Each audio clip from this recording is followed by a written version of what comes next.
Magulang mo ang humadlang sa pangarap mo. Minsan, hindi strangers ang unang dudurog sa pangarap mo, kundi mismong magulang mo. Hindi mo kaya yan. Huwag na mahirap yan. Mag-ayos ka na lang ng simpleng trabaho. At mas masakit, kasi galing sa taong inaasahan mong unang maniniwala sa'yo.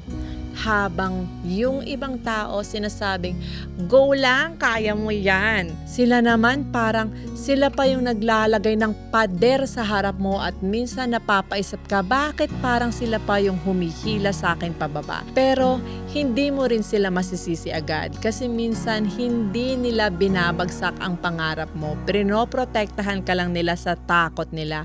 Takot na mag-fail ka, takot na magutom ka, takot na maranasan mo yung hirap na pinagdaanan nila, pero ito rin ang hindi nila alam minsan.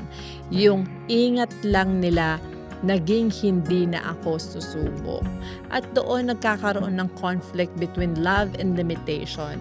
Pero tandaan mo to, hindi lahat ng hindi naniniwala sa'yo ay tama at hindi lahat ng mahal ka alam kung papaano ka palakasin.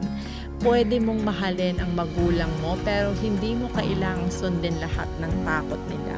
Kasi someday, hindi mo sila sisisihin pero hindi mo rin sasabing hindi ka sumubok. At ang tanong na lang talaga, pipiliin mo ba ang comfort na pinaniniwalaan nila o ang risk ng paniniwala mo sa sarili mo?